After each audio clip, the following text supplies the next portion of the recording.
Hello. Sorry, I thought that was something magical would happen and someone would come on the stage and announce me, but it doesn't seem like that's going to happen today. They're probably waiting for tomorrow to give that really big build-up of, here comes Stuart. So we'll just get started. I need to put a timer on as well because a bit like our previous guest, I do love to talk strange things that may be said. So how do we just do that to make sure we stay on time? Okay, there we go. Cool, so I'm here in my first time in Sao Paulo, Brazil, and it's been an amazing experience so far, and I hope that the next sort of few moments we have together I can sort of give you a bit of insight into some of the things I talk about, some of the things that I do, and how I'm going to try to sort of captivate you into understanding that what I've been through, some of the experiences that I've had, some of the tools that I've had. I shall now try to impart that sort of knowledge onto yourselves as well. And so here we go. I definitely want to start here with the whole social media thing. I spend about 2 hours of my day, every day, on social media, be it, Snapchat or Instagram, and what I say to young people especially is like it's a great platform for us to share and for us to talk, and it's definitely making the world a lot smaller. So that's my first offer there. Please do follow me. I try and follow as many people back, especially on LinkedIn. I do believe that for us, especially as professionals, is our platform to share, to cultivate ideas, and to also pose some of those difficult questions sometimes. So please contact me on there, and I'll definitely follow you back. Okay. I always say to people, unapologetically say that lots of my talks have quotes and sayings in, and this is all because of my parents. Both my parents are from Jamaica. My dad's from Kingston. My mum's from Clarendon, which is a bit more of a farmland area, but back in sort of like the green side of Jamaica. Which meant that my whole childhood, be it if I did something good, there'd be a quote and a saying. But if I did something bad, there'd be a quote and a saying as well. I can guarantee you on that one. So my dad's favourite one to say to me would be, Stuart, you can take a horse to water, but you cannot make him drink. And I say to people all the time, I was such a stubborn little person growing up. I did think I knew it all. I really did, and I would always be the one to test boundaries. And my mum's favourite one to say to me was, Stuart, you have 2 ears and 1 mouth for a reason. But I did remind her quite recently, look, this is my job now, Mum, this is what I do, so obviously I'll get some practice in a bit earlier in. But she doesn't see it as funny as sometimes some people do find it funny as now. And actually I did this whole thing when she was in the crowd, and she just looked at me like, that wasn't funny. I don't know why you mentioned that, because you've been naughty, Stuart. So here we go. I won't ask people to move around, but I am going to ask some questions today. And in those asking questions, hopefully that'll get me to know you a bit better, and hopefully then be able to pitch things in different areas. So there's 3 questions there, and just to the person either to next to you or behind you, just for 2 minutes of my presentation, just answer one of those questions. And for me, the best one I like to talk about personally is, why did you get into teaching? And that, for me, that journey is never an easy one to talk about and discuss, and I shall hopefully share a bit of my own personal journey of how I became a teacher for 15 years in one school. I taught in an all-girls school, and then I did about 5 years of applied teaching after that, and then by some magical thing, I got out. I got out, guys. I put my hand up and now I said I've escaped, but not really escaped, because again, for me, I love coming back into education environments and speaking to my fellow teachers. And I love Matthew's point about the BSing. We can't BS each other because we're on that same platform. And these are my hardest presentations to do, because I totally remember and see and feel like what it's like to be on that side where you're sitting down, you're like, come on then, entertain me. I hope you've got something good, because otherwise I'm going to let you know about it in some small shape or way. So that's my one I'm going to talk to you about. But if you want to talk about the other two, that's great. You've got 2 minutes. I'm going to give you 2 minutes just to a little discussion, and then we're going to get into my main part of my talk. So off you go, have a discussion. Go on.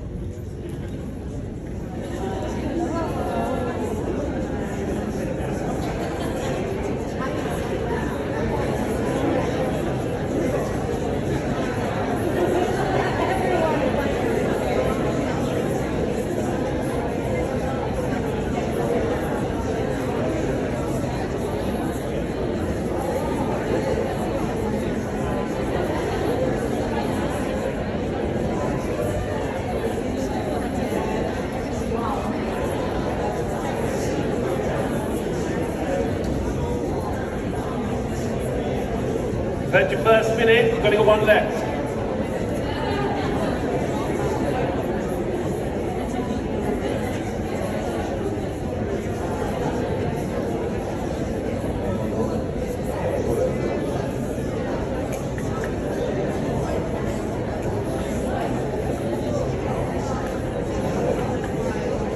Seconds.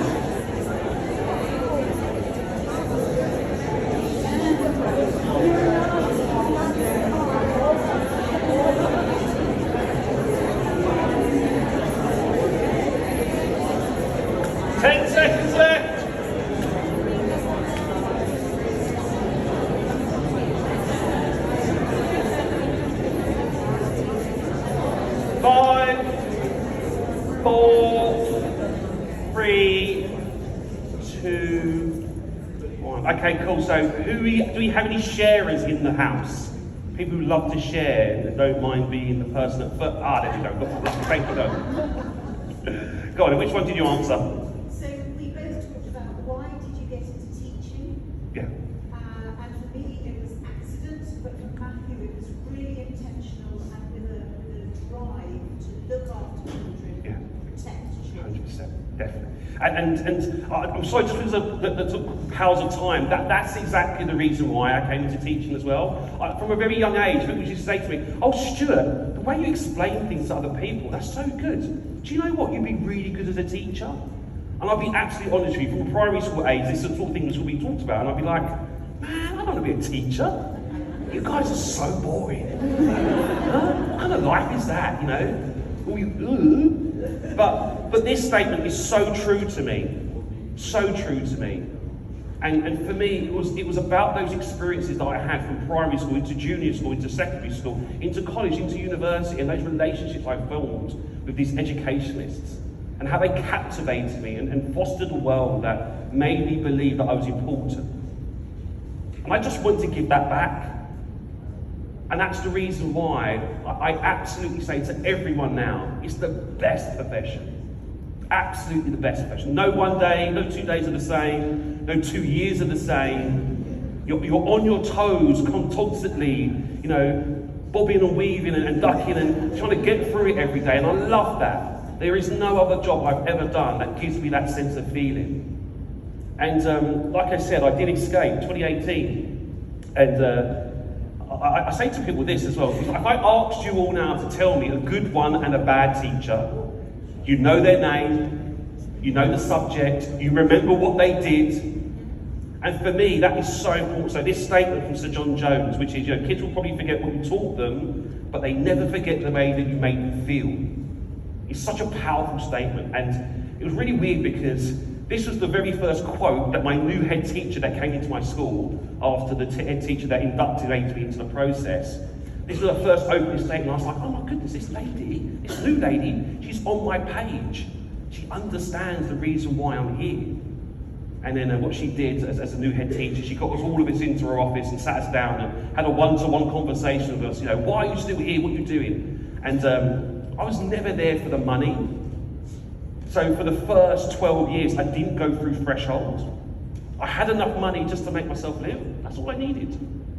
But this new head teacher couldn't understand. What do you mean you've not gone through thresholds?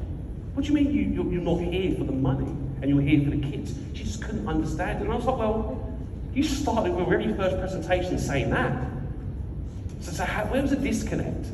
And for me, it's this. This is my word of the year.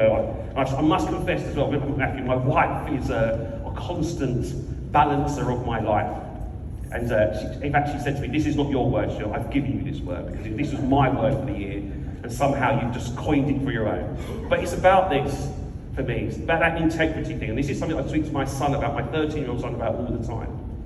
Are you going to behave and be the person, even though your parents are not there? Can you be the person, that characteristic of who we expect you to be? And for me, that's so hard to talk about. And the reason why as well, and why I sort of also left, was because of this guy here. It was about 2000, I think it was 2006, was it? Yeah, 2006, so we got called into a CPD bit like this after a very long day at school. And this was when TED Talks were first coming out, and we watched Sir Ken Robinson's talk on creativity. Now, if you haven't watched it, I urge you to go and watch it, because for me, this is talking about what you were speaking about earlier, about how we may need to change things.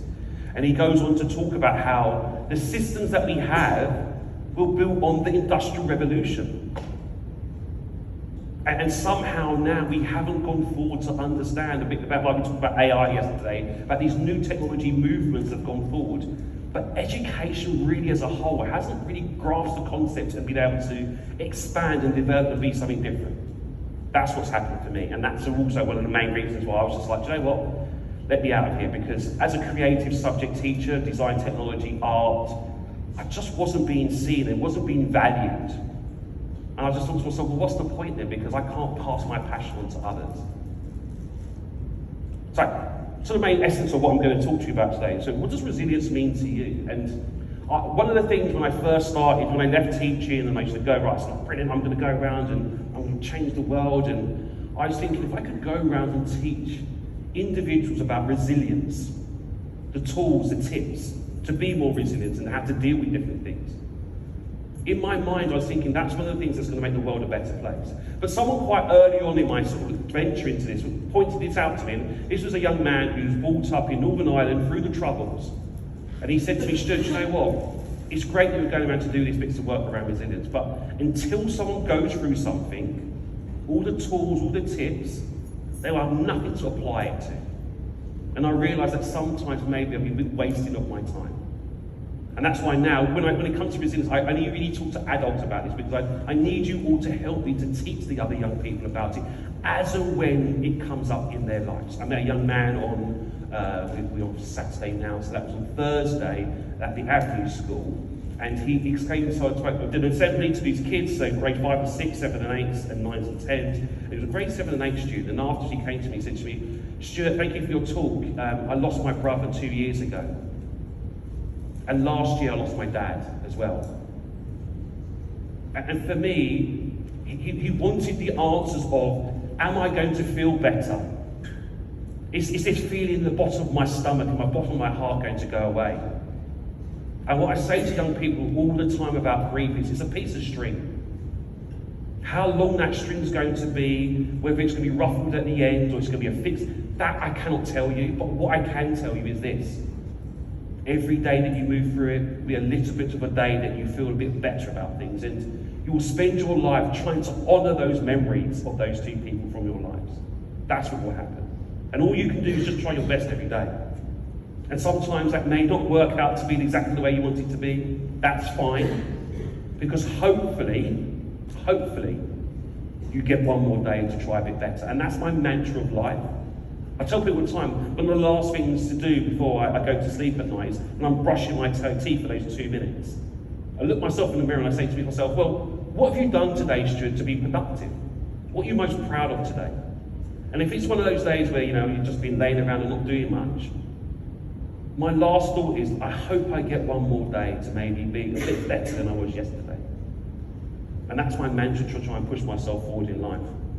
Now, hopefully, a bit like me, you had this morning start where you woke up and the sun was shining, you was able to stretch, and I can see some people laughing and going, oh my goodness, Stuart, hopefully. I had to deal with the kids this morning before I got out of the house. But I've also realised that some people in their lives do not have that start of the morning that we think of. So if that's not their start in the morning, how can we expect them to come and perform at their best if that's their start? And then I've realised now by going around a bit more of the world that sometimes it's this one now, this affluent neglect that now comes into some places. Where because I've got all this wealth and this position that I'm giving my child the best opportunity, when really and truly young people just need that personal connection between us and them. That's all they really need.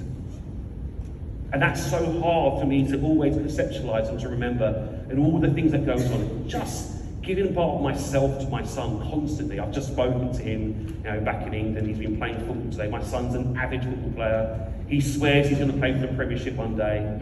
I try to maintain and keep him in the box about that, but that's his dream. But I always touch on it. My first question to him constantly about the football thing is, did you have fun today, buddy? Did you enjoy yourself? Not did you score the most, did you enjoy yourself? And as long as he says yes, I'm happy. And as long as I keep getting that answer, I'll allow him to continue to do it. Resilience though, it's about cultivating a growth mindset, developing problem-solving skills, positive relationships, all these different things. But this is the point I always say to kids, like, if I could tell you could overcome anything, would you believe me? And would you believe yourself? Because a lot of this resilient stuff is in building stuff into our young people so they can enable themselves to get through the different situations that they're going to go through in life. That's what's important. Now, for those that are old enough, because I'm nearly 50 and I'm only on that journey myself, Mr. Miyagi for me is an absolute symbol of resilience. He's an absolute pillar of resilience for me. And I love the way that he implies these messages of, not always being most obvious. That's what I love about Mr. Miyagi, and that's why I use him as an analogy in all the things. But for me, for Daniel's son, he was trying to prepare him to make his life easier. That's all he was doing. And he was doing these things by washing cars, and fixing all these different things. And, in all of this, he was teaching the karate that Daniel's son so wanted to get his hands on. And again, we as educators, as professionals, this is the art and craft that we then apply ourselves to different situations and problems constantly. And that's, again, the reason why I love my profession so much as well. So, how do you do it, Stuart? How do you become more resilient? And I say to people, it's easy as ABC. It really is. Adversity, so like I said, they need to go through something themselves and have a problem or issue. It then tests their belief structures. So everything that their parents, everything that we've done before to them, it tested those boundaries. And then with those testings, it's the consequences, whether good or bad. And then I've also thrown in another one as well, because most of it is in their heads of the negative. So one of the things I say to young people all the time is, look, imagine this. Your best friend phones you up this evening. He's like, oh my goodness, do you know what? I've had the most terrible day today. I woke up, I was leaving the house, I dropped my phone, cracked my screen, there's a flat tire in the car. How many of us would go, oh my goodness, that was so your fault. None of us would do that to our best friends. We'd always try to find words and solutions to try to pick them up and make them feel better. But the question there always is, why do we not do that to ourselves? Why are we so hard on ourselves all the time? Why do we not just give ourselves that little break? And that's why that debate thing, because you always have to go, do you know what, that negative situation, this thing's happened, the worst thing happened, is it really? And that's why that big thing, you have to dispute it. And how do you overcome these things, and how do you get better? Well, it's these things for me. There's always examples of other people that have gone through similar situations and come out the other side, which is showing these kids the alternative to things. And the implications of whatever's happened as well. What's the worst case scenario? And is that in worst case scenario in your own head? Is that true or not true? And then in that belief system, Is that really being useful and that positive? Because that's where we're trying to get to. But it's usually the negative. And being negative, is that usefulness? Being negative towards yourself. That's what we need to get them to do to try and understand it's not. Because like I said before, hopefully, whatever you're going through, hopefully you get another chance to go again. But some more questions, a little bit more feedback I need from you guys. So, 3 questions, again, the person either next to you, behind you, or next to side to you. Pick one of the questions, and you're going to have 2 minutes to discuss that, and we'll give some feedback in a moment. Ready? Off you go. 2 more minutes. Think about when you've been faced with a challenge or setback, how did you bounce back from it? What helped you stay resilient? Think about that. Or, reflect on the people that supported and helped you when things got tough. How do they make you feel more resilient? Or consider something that gives you the sense of daily success and purpose. And how does this contribute to your resilience as well? Ready? Off you go. Have 2 minutes.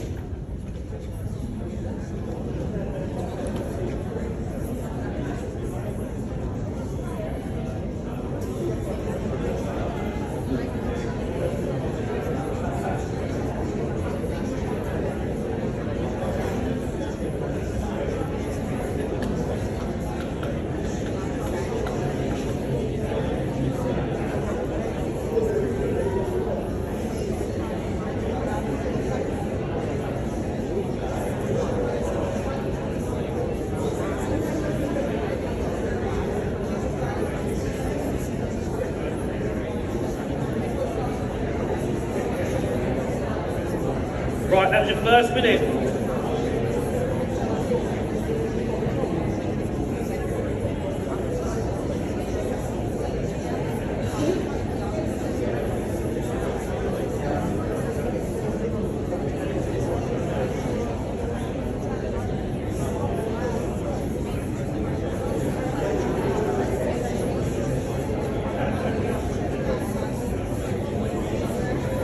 Seconds left.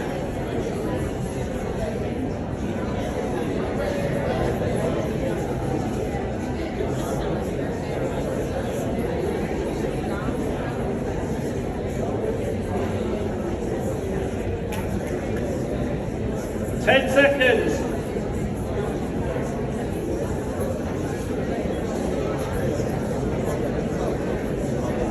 5, 4, 3, 2, 1. Okay, now I've had something from this side of the room to balance it up, to make it fair. Someone on this side, come on. Which one did you answer? And okay, go ahead. Yes, go ahead. The 3 of us, we've been through the same experience of changing from a position to another, from a school to another. Yep. And we all said that in a way, if you remain positive and if you see that it was meant to be, things will actually conspire to the good instead of the bad. So keep up with fighting and going against whatever everyone says, you will survive. 100%, I love that. And it's that whole thing, trying to stay positive in those negative situations, trying to see the good of it. Kevin Hart says it best for me. In every scenario, in every situation in life, there's a lesson to be learned, but it's for us to try and find that lesson. And that can be really difficult. For those that don't know, I lost my brother at 16. And for me, that has been the most challenging point of my life. I'm a middle child, for those middle children out there as well. It is a thing. We spoke about this at dinner last night. Is it really a thing? It's a thing, trust me. You can quite often tell characteristics of middle children quite easily. You're not really important enough to be the older one, you're not cute enough to be the younger one, but you are the glue that keeps everyone together. And you're never seen and valued in that space. That's what it is. And for me, a lot of it always comes down to this. For me, what I consider the most important part of my body, which is my brain.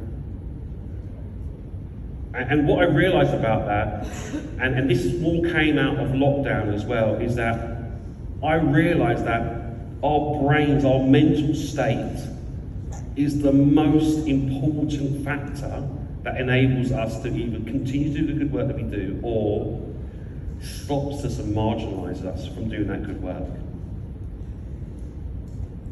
And I found out this because of this neuroplasticity thing. When I was writing my first book, I was always wondering, like, why is it that we are able to, like, why don't we live in caves anymore?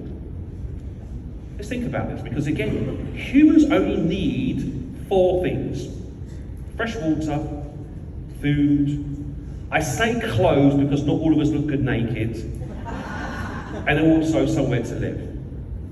But somehow now we've developed and we've got this thirst about us, and there must be something better. And where does that come from? And it comes from this thing called neuroplasticity, that understanding that the way that we have life now, there must be a better way of doing it. And for me, one of the things that I do now, and I encourage other people to do, is to think about meditation. So during lockdown, I'm lucky enough to have a little garden where I live, and one of the things I used to do is get up in the morning, I used to go out to my garden, and a bit about grounding yourself. We spoke about that yesterday, feet in the grass and the mud, and I think love that. That really helps us to understand our significance in the world. And it started off with a 2-minute window. No phone, no distraction from no one else. And I used to go and sit in the garden and just question myself, how am I feeling today? What's going on for you?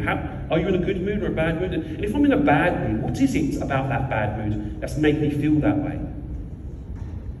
And I would try to talk myself through the steps of understanding. And if I came to a blockage, I was like, I just can't. I would then go and speak to my wife, because she's a great vessel for me to pour into, and she pours into me. And if my wife got fed up with listening to me moan about stuff, then my best friend's my next port of call. And I would try to encourage other people to, every part of your day, just have a bit of time for yourself. It may be when you're walking the dog, or it may be cooking, or be listening to your favourite music, whatever it may be. We have to factor in time for ourselves. Because as educationists especially, we are constantly pouring into other people's cups. And I'm going to steal a little bit this from Jules yesterday, because again, some people say, oh, Stuart, yeah, this mindful stuff. But listen, savouring your meal, savouring a meal can be seen in the form of meditation. During the first 3 bites of your meal, focus more on smell, texture, taste, and savour the moment. These are small things that we can introduce into our day in such a busy schedule of life. But it can just be seen as part of meditation.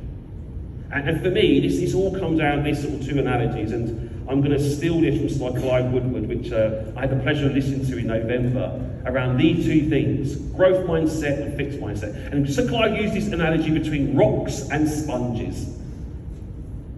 And he said that when he first took over the England team, anyone that was a rock, he got rid of them, because I can't do nothing for you.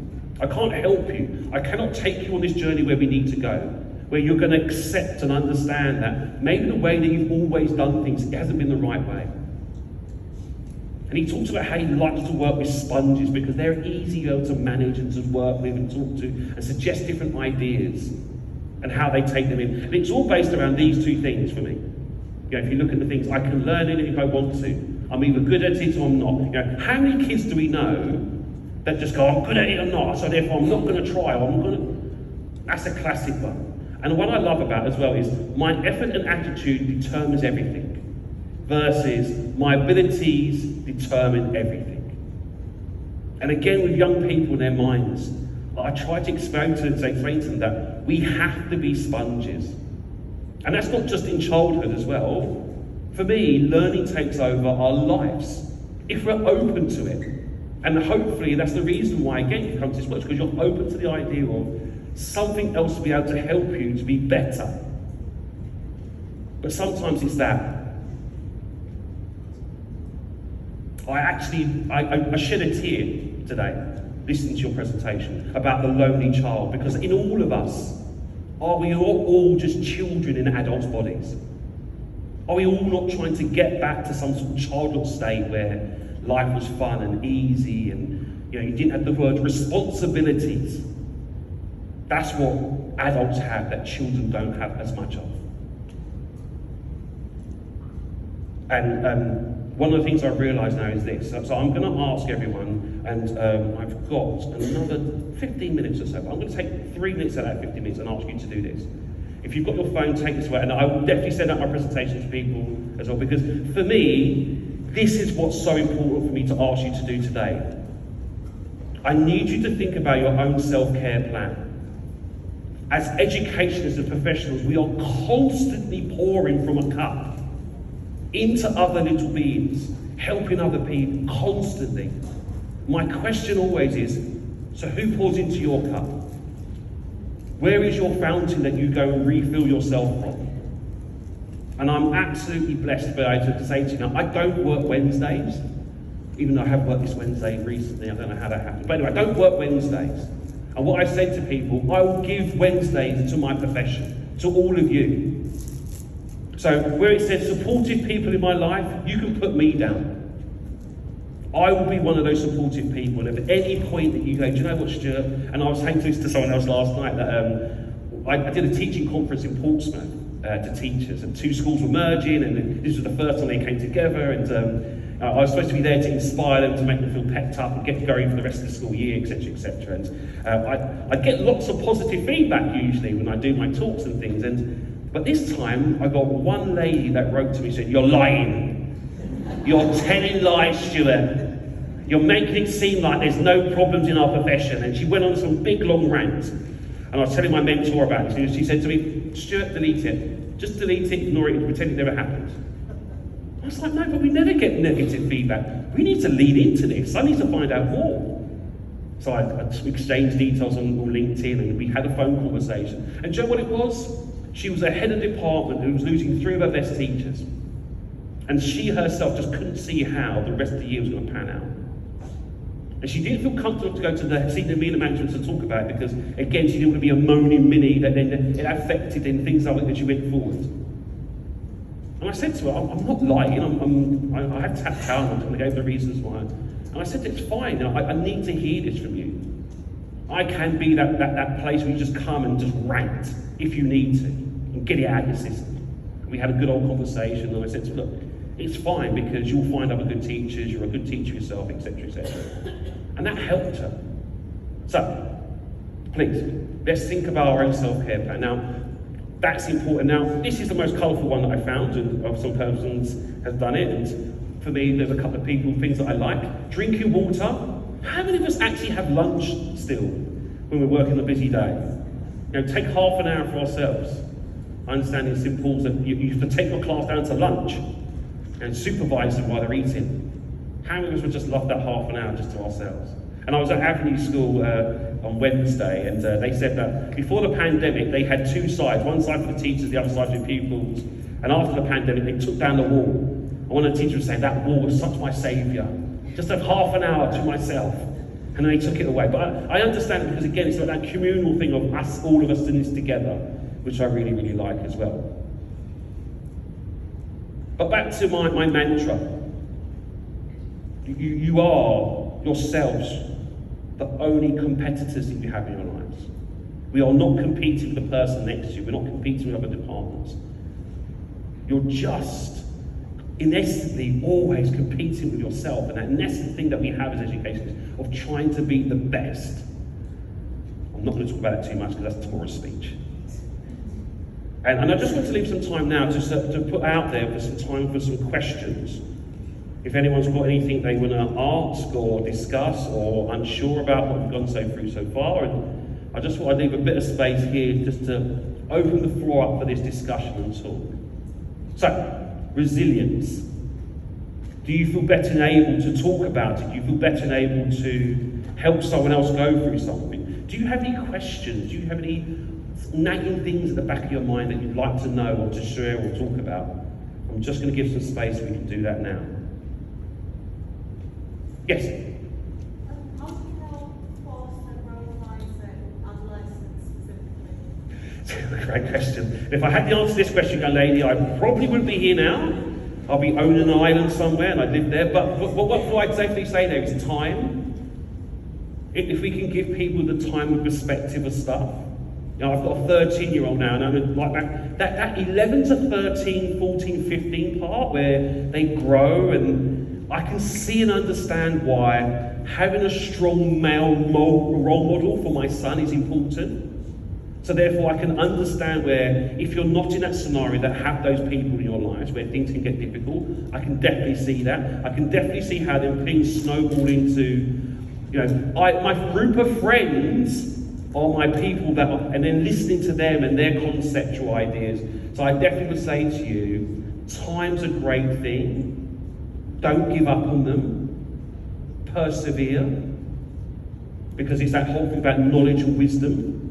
I remember it so well. I thought I knew everything at the age of 13 to 16. I knew it all. My parents, what do you guys know? Like, you're old. You're crusty. You've got that's not.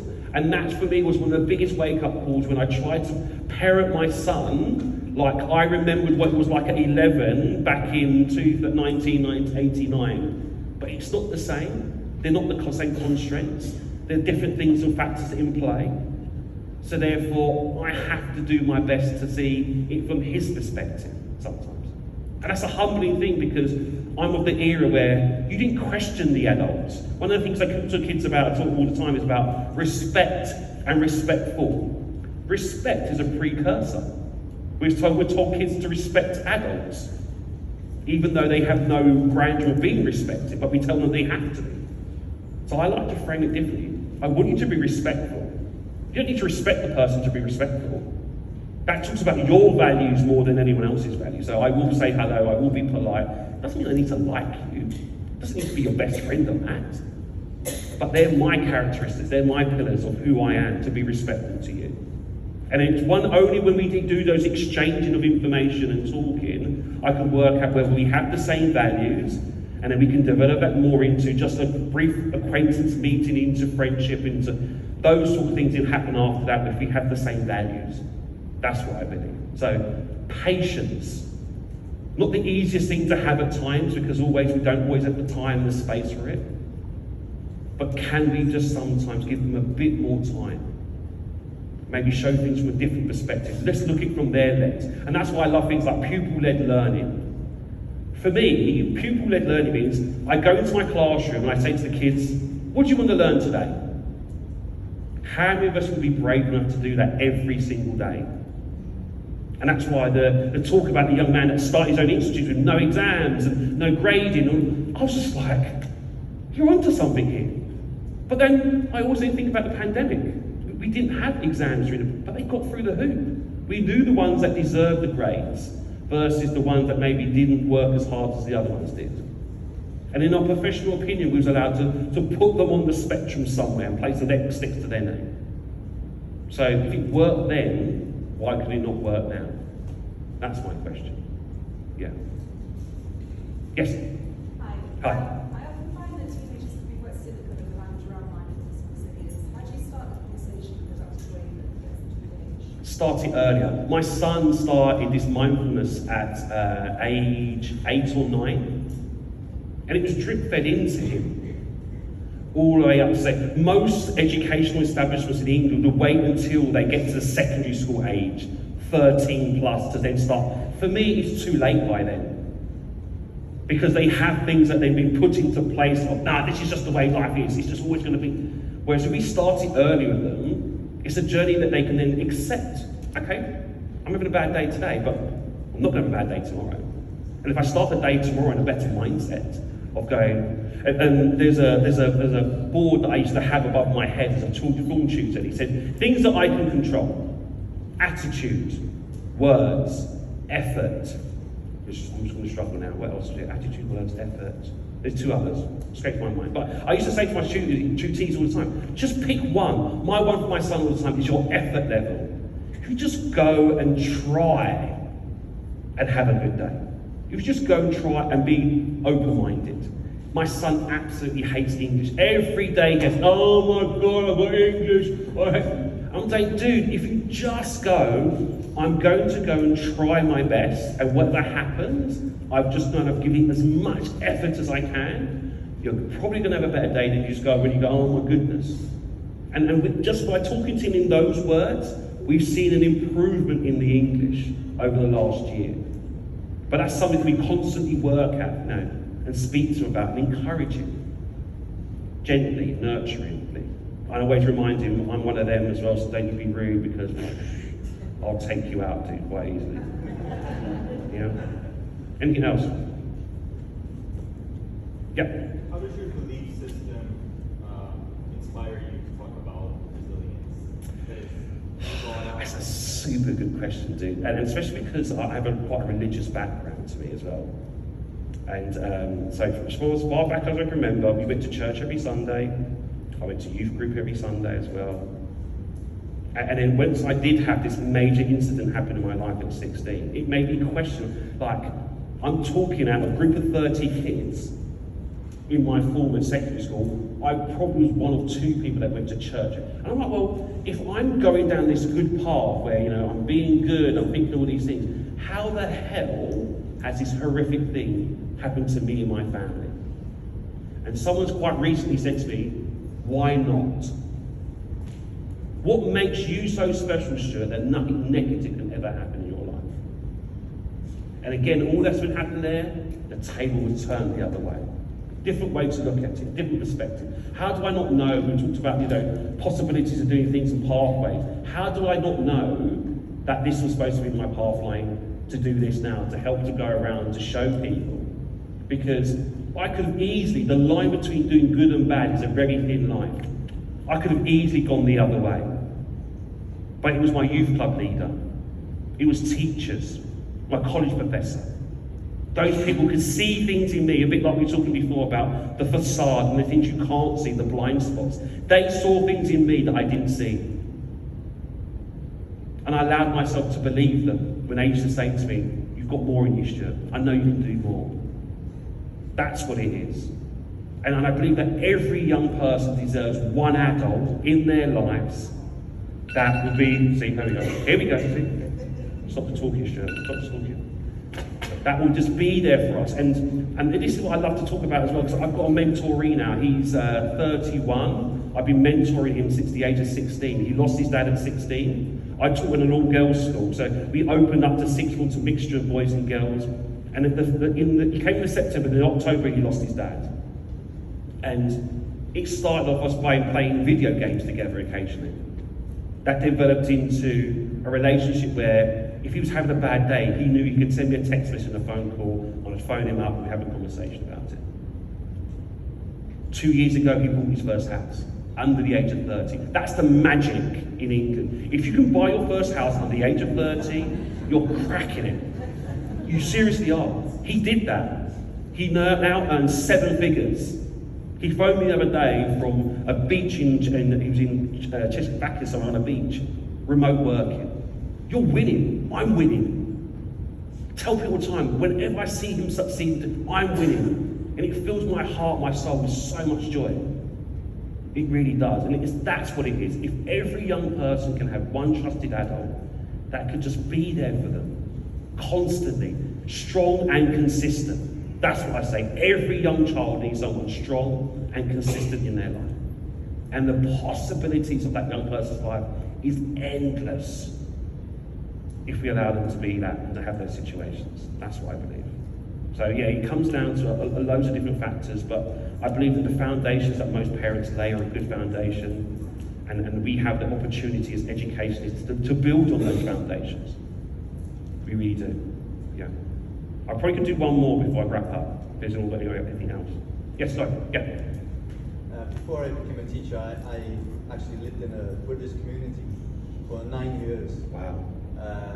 And every day we'd be meditating. We'd all be talking about the nature of the mind, understanding your mind, developing strategies for dealing with adversity, dealing with our problems, our delusions. But in that environment, it was very easy. Yeah. Because everybody's talking about the same thing. 100%. Everybody was supporting each other. We were all talking the same language. The challenge came when I left the community and I took all my ideas out into the world. Yeah. And then trying to always remind myself, my motivation, why am I doing this? Struggling through adversity, And I see, in the same way, we are doing the same thing in schools. Yeah. The children are not the full article, are they? No. So, but we need to, with compassion, give them the opportunity to develop, get resilience, nurturing them. Yeah. A bit like, you know, when you've got a small plant. Yeah, exactly. And Yeah. you put it in an enclosed area, Yeah. protect it from the weather, 100%. and this sort of thing. When it's strong enough and big enough, then you can take that side, 100%, love that. and it will survive. And that's what it is, isn't it? Because sometimes we don't see the whole plant, which goes back to what Matthew said. We don't see it all, but can we taste the soil? Can we take our time to understand it? Because I always say this: no child will want to misbehave or to be disrupted meaningfully, because again, they know that the structures that they've been put into, there are consequences to not behaving and doing the right thing. They know that. So why mindfully would you come and go, I'm going to get away with it? No, you're going to get in trouble. So therefore, what else is it? What else is going on in your world? What is not enabling you to conform to what we need you to? And sometimes as teachers, we don't have the time or the breath to be able to really understand those things. And that's what we've got to try and find and orchestrate sometimes. And I'll talk about this tomorrow again, about the tops, you know. Do we have favourite students? Who's got a favourite student? Put your hand up. Oh, we're not supposed to have favourite guys. We're not supposed to have favourites. But we do, it's innate in all of us as human beings to, I like your characteristics, you remind me of myself, it's that we all do it. And again, the top ones and then the naughty ones, I say to UCS 7s, if by the end of my lesson I know your name, then that's not a good thing. Like I should not, by the first lesson I shouldn't know your name. But if I do, that's not a good thing, trust me, unless you're super bright. So can we not always focus there at the top and prevent there at the bottom? So for me, it's the middle ones again. But again, I understand that as a middle child who then became the eldest child. I understand that. And that's why I emphasise, we do need to make sure we look at the middles. You know, the quiet student who just conforms and gets on with it. Sometimes we need to stop and go, right, okay, little guys, you guys do the best you need to do, you naughty ones, I'll get them to you later. Middle ones, what's going on with you guys? What's happening here? And just leading into that space a bit more. Which comes to my conclusion, which is that, I'm afraid, it's about time.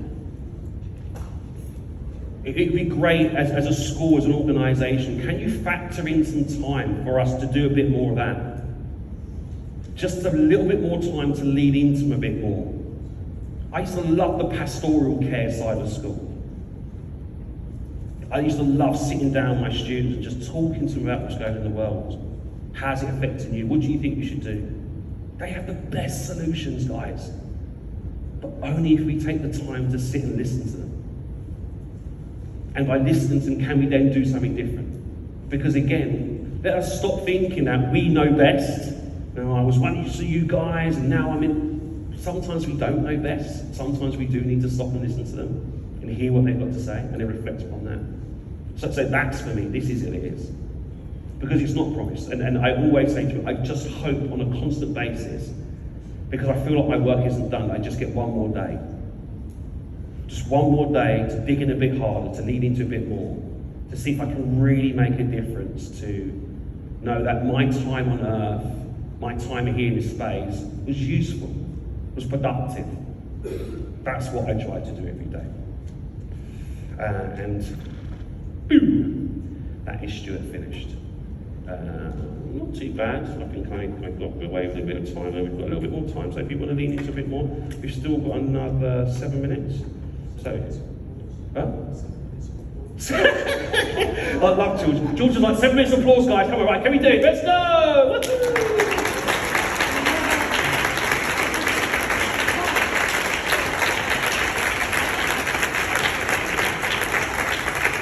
With all seriousness though, thank you so much for being able to come to share with you. I'm here for the next 2 days. Please come and speak to me, ask questions, because again, this is why it's better to be here in person than on Zoom, because it's those little messages or those little time to sit down with each other and share that we can't do on Zooms. And that's why it was worth being on a plane for 11 hours to come across here to actually share and breathe in the same space as you as well. Okay? Thank you very much, guys. Thank you.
Theo, gift from God.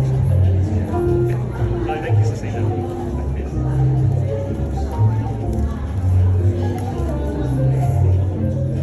Thank you very much. Thank you. Hi.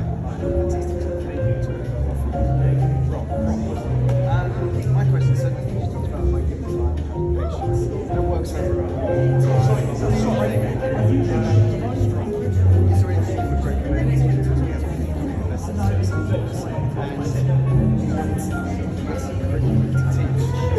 Would you recommend to do that 50 minutes about Can we orchestrate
more time?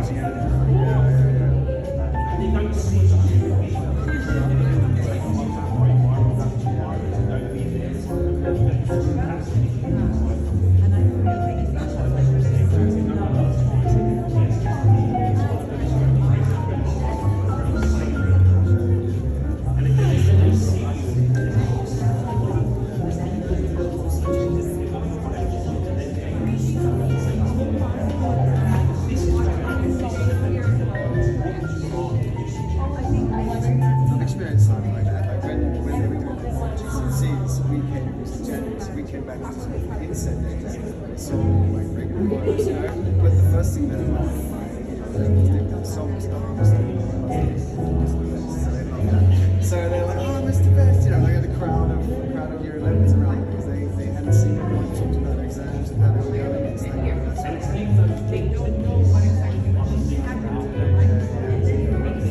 We started to see them as a as well because we often don't like, as you said, this is the Jay kid.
timetable, we'll be doing tutorial sessions, but not. No, So we always something to the message. let me pass me your.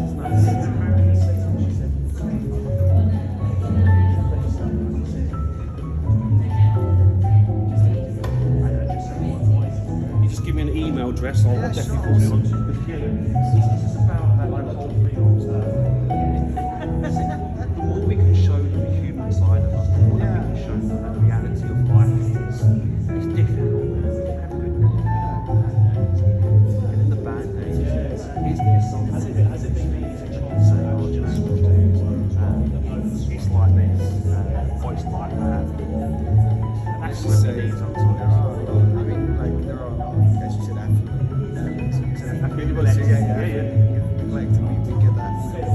We get so many kids raised by nannies, you know, and parents who don't come to their presentations, don't come to their football games, you know. So the kids crave it. They're like, "What's that? It's lunchtime. Come down. You know, it's like I don't see how nice you can make it, but you know, it's really easy. And it's something that my son does sometimes. My wife doesn't work. This hasn't been Yeah. Sure. when he looks around, he's like, it's so embarrassing. He says to the player, he comes up with the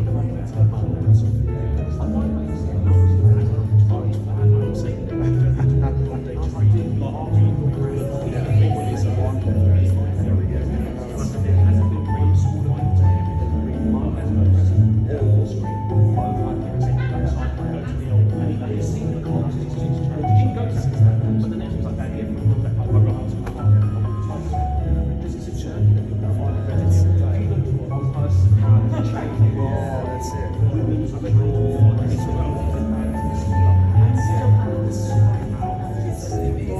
That's what I'm thinking. They travel so much. These rich parents that all around the world, you know.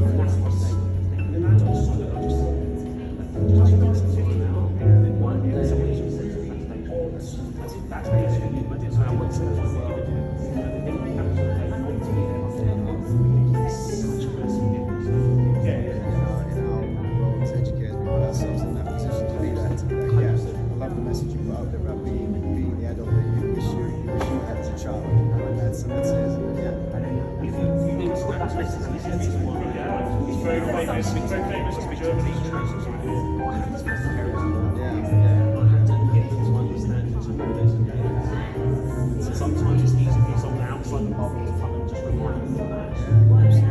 And then you just sit back and think, no, I was my parents did so, my dad kept me very wonderful ones.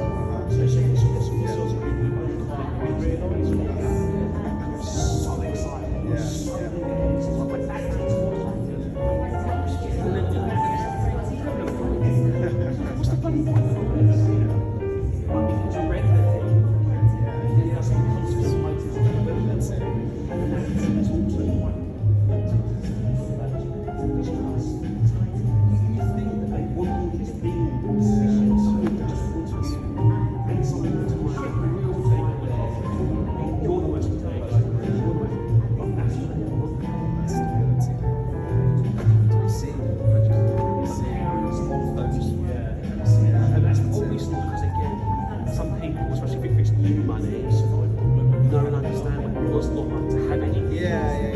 So I give them a point. I'm just asking people just to stop and think.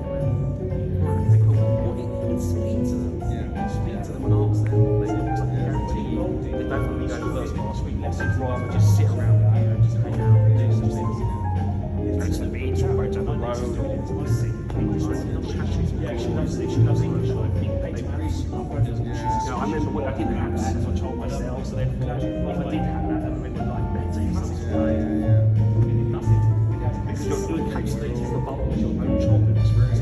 Everyone's life is experience. It's 2 years old. It's literally about 20. I never looked at this. And it's about I never looked at it.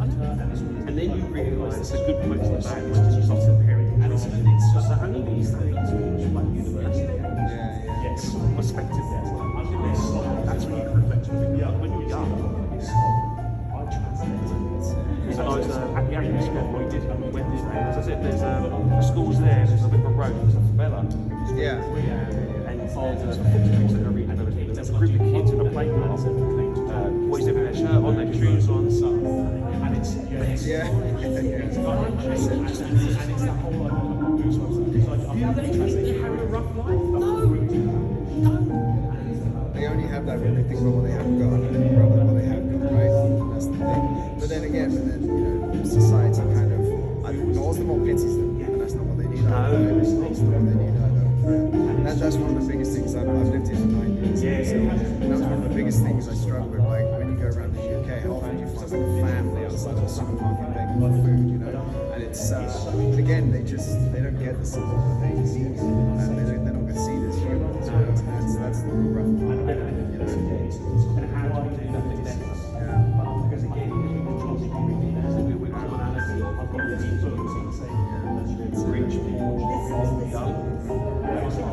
Humanity is more, that's the case. We're dealing with someone of the same species of us. How could we be so negligent of that, right? But again, when you boil and concentrate down to that one factor, half the people they're like, that's that reflection sometimes that we need. Sometimes just stop it again. Yeah. Capitalism likes two things: money, social, and care about people.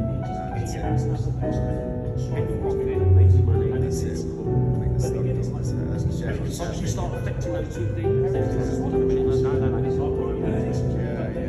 That's the only way to change really helps. And then again, we just need to lead into the human side. That for me was what the pandemic showed us. That we're social creatures and we need interaction. That's what I was so hard for somebody. Yes, I just think you said about the four basic bits, but actually there's a fifth one, right? And it is this humanity, it is this social interaction, And that's what lockdown showed me. And I think that as teachers it's often difficult to remember that actually we're part of the social structure of these kids' lives, and we see them a lot, you know. You see them being sometimes in the case.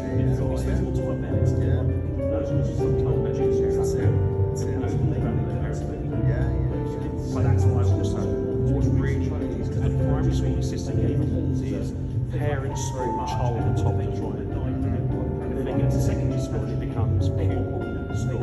It's a constant. And when they do something good, we introduce parents. Yeah. I mean, it goes back to parent, it goes back to school child. And when they do something bad, I don't know. But as a parent, no, I wasn't necessarily. Like, it comes to there's one teacher that is well, teachers, courses, I mean, how do I know them? But you find ways, my son's got 4 tutors. I invested That's the link, isn't it, between that? That's where they can bring that parent into the triangle for that. And I always say my two teams, right? People still take shares. They've got budget issues. Don't realize that's something that's still me first. And then I will be your best to speak to our teachers because we're a big place. We're not talking about a teacher because she's in a balanced situation. As much as you'll say, but this, they don't know what to teach young people. Whereas if I talk to them, we're talking from teacher to teacher. And I always back to something. I would always back to that's what she wanted to get out of the try and she took me to be your voice by that time. And it's telling the people like your parents that take like that. There's obviously no words. She knows school, but not with like she had so much. Maybe they just kind of bar or decked head. It's been a good go. Show them you're in their corner. These 30 kids, I've got more platforms. I've got myself. So I'm trying to come through me first. Don't think things stop there. And in that especially year 9, year 9, I really think Yeah, but this is the time where I feel like I'm the closest to them because when I started, I never had a tutor group before in my life. So when I started this, it was rough. Like first year teaching, first year being a tutor, it was rough. It was really rough. Do you know what? There's a really good book called Getting Buggers to Behave by Sue I started to read that during the PGCE, but I lost the library access to it. But that's the one key bit is a teaching style. So in my school, we had a maths teacher called Mr. Dixon. My apartment was like down the end of the field. I could hear his names in his classroom just teaching. Yeah, that's very nice.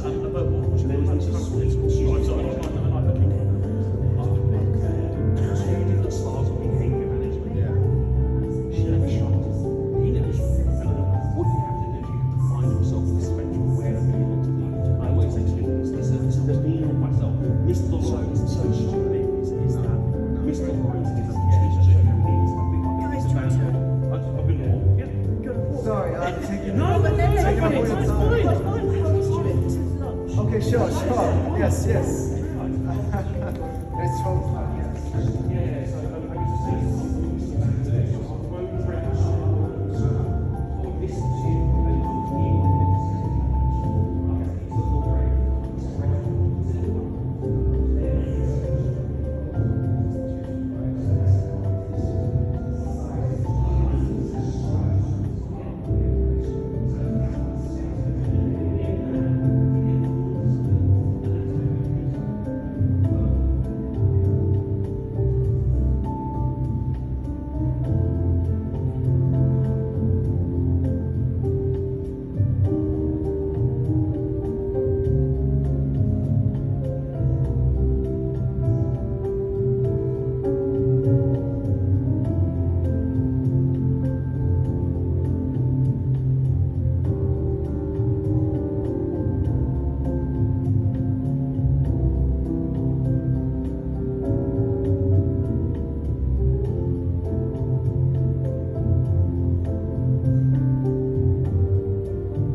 many? Just three.